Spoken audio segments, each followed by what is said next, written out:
The Bimini Road. In 1968, an underwater rock formation was found near North Bimini Island in the Bahamas.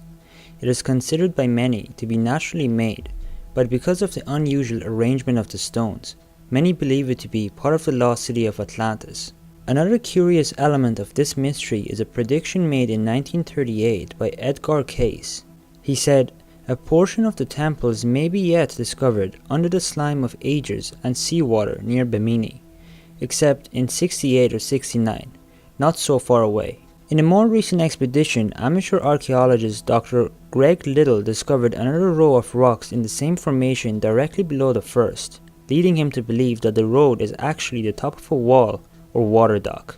One possible natural explanation is that the road is an example of tessellated pavement, a natural phenomena. Concretions of shell and sand form hard sedimentary rock which over time fractures in straight lines and then at 90-degree angles.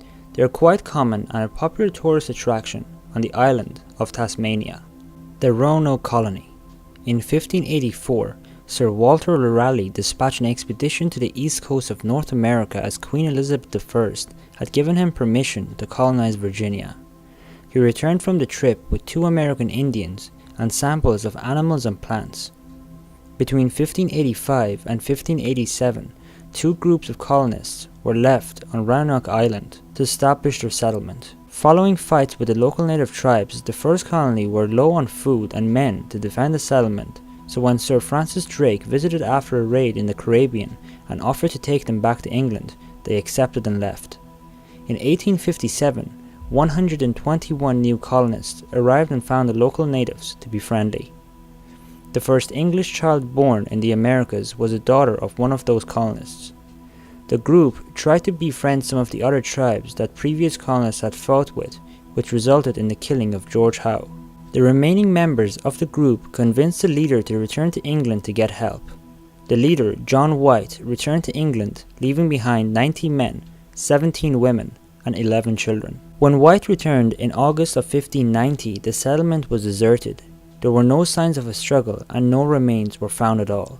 The only clue was the word Croatoan carved into a post of the fort and Crow carved into a nearby tree. The settlement became known as a lost colony and no members of it were ever seen again. Some speculations exist today which suggest that the settlers left and merged with some of the nearby tribes. This is supposed by the fact that many years later, some of the tribes were practicing Christianity and understood English. The Marfa Lights. The Marfa Lights are unexplained lights that have been appearing in Mitchell Flat east of Marfa in Texas. The first published account of the lights was given in 1957, but Robert Reed Ellison, who was born in 1880, reported them to his family, and accounts of their appearances were spread by word of mouth. There are no verifiable written reports from before the 1950s. The lights are described as being the size of a basketball, floating in the air at around shoulder height. Colors are usually described as white, yellow, orange or red, but green and blue are sometimes reported. They usually travel laterally but have been seen to move rapidly in various directions. The lights sometimes appear in groups. Sightings are rare, but there is a large amount of photographic and video evidence. Skeptics generally consider the lights to be related to traffic passing on the nearby US Route 67, or to be electric by products of the predominantly quartz hills in the area. Because they usually appear in private property with terrain that is difficult to travel over, there are almost no reports of people being able to get close to the lights. Jimmy Hoffa. Jimmy Hoffa was an American labor leader and a criminal convict. As a president of the International Brotherhood of Teamsters from the mid-1950s to the mid-1960s, Hoffa wielded considerable influence. After his conviction, he served nearly a decade in prison. On July the 30th of 1975, Hoffa disappeared from a parking lot in Detroit and was never seen again.